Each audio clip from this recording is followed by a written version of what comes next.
Assalamualaikum warahmatullahi wabarakatuh. Umat pilihan di akhir zaman, dan hidayah dari Allah.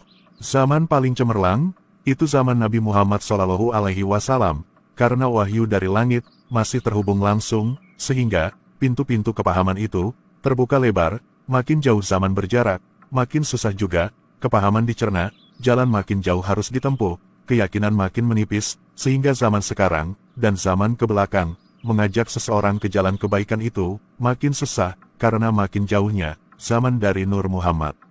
Sehingga makin bercahaya Nur Syaitoniyah, cahaya-cahaya mengajak pada gebiar laku syaiton, beragam sekali macam ajakan menuju syaitan, dan jelas lebih diinginkan, disuruh bayar juga akan lebih mau, daripada dibayar, diajak menuju Nur Muhammad, akan lebih enggan, dan membuat penolakan. Orang yang berpegang teguh pada cahaya Nur Muhammad akan asing, tak dikenal, dianggap aneh dan diasingkan, bahkan akan dimusuhi, seringkali, karena makin beratnya laku dan perjuangan, banyak yang kemudian menyerah, karena kalah dengan ujian, dan kalah dengan ego. Ah, kalau aku begini maka aku akan sulit menghidupi keluargaku. Makanya, amalia orang di zaman sekarang, yang sangat sepele, tak ada seujung kuku, amalia orang-orang di zaman Nabi, akan menjadi amal yang berat timbangannya, karena beratnya menjalani, dan banyaknya cobaan yang harus dihadapi. Orang yang bisa istiqomah di zaman sekarang, hanya orang-orang yang dipilih Allah, dan hanya orang yang memang mendapatkan keteguhan dari Allah, untuk bisa teguh dan kuat, kukuh menjadi pakunya bumi. Makanya sedikit saja melakukan istiqomah dalam amal ibadah yang diwariskan Nabi Shallallahu Alaihi Wasallam, orang tersebut akan diberi aneka kelebihan dan berbagai macam fasilah keutamaan. Ketika usia telah tua, banyak sudah udara yang kita hirup, banyak pula pengalaman hidup yang kita lihat dan jalani, sadar atau tidak, semua yang kita lihat dan jalani itu akan menjadi memori, ingatan, dan sedikit banyak akan mempengaruhi kepahaman kita akan kehidupan, bisa jadi mempengaruhi kita ke arah kepahaman yang salah, bahkan seperti umpama kotoran gat yang mengalir dari sumber-sumber kekeruhan. Kekeruhan itu dari pendapat banyak orang.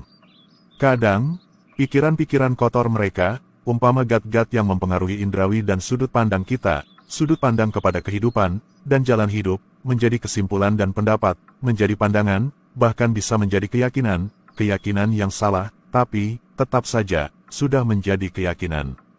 Begitu banyaknya, berbagai aliran kekeruhan gat-gat comberan, mengaliri pemikiran dan pendapat, sangat keruhnya, dan sangat baunya, tapi karena sudah terbiasa, di dalam bau dan kekeruhan itu, maka, rasa sudah menjadi terbiasa, bahkan suatu pendapat yang salah itu, adalah suatu yang biasa, bahkan dianggap, itulah yang benar.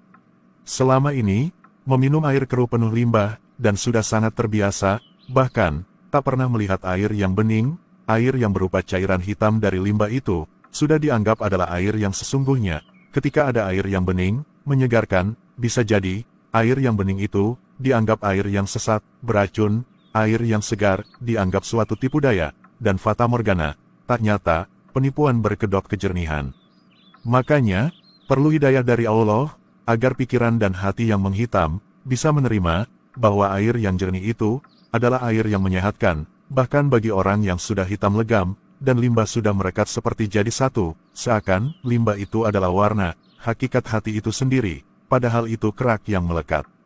Mengusir gelap, dengan cahaya itu lebih sulit, ketika sudah terbiasa dalam gelap, gelap sudah lebih disukai, bahkan, cahaya itu serasa datang menyilaukan, membuat perih pandangan mata, sehingga datangnya cahaya dicurigai, seakan musuh yang mau menjajah, sehingga cahaya yang datang dimusuhi.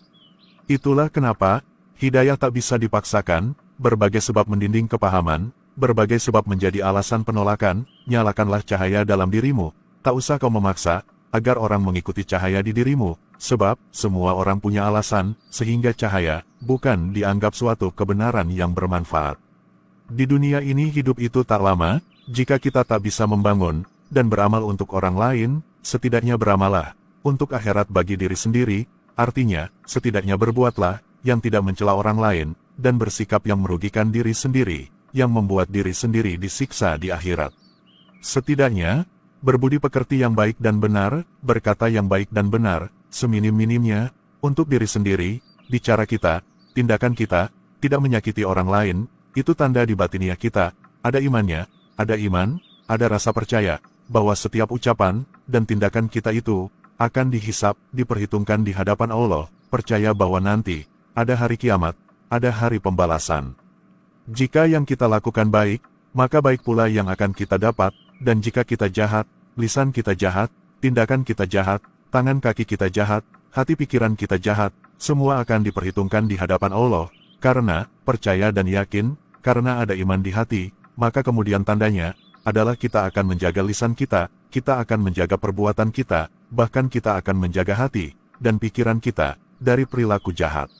Ukuran dan tidak adanya iman di diri kita itu, tandanya, kita baik atau buruk budi pekerti kita, makin tidak ada iman di diri kita, maka makin buruk perilaku budi pekerti kita, tandanya makin menyala iman kita itu, maka akan makin baik budi pekerti kita. Makanya Rasulullah Shallallahu Alaihi Wasallam itu diutus untuk menyempurnakan budi pekerti yang mulia, maksudnya, ia menyempurnakan keimanan di batin kita. Semoga paham.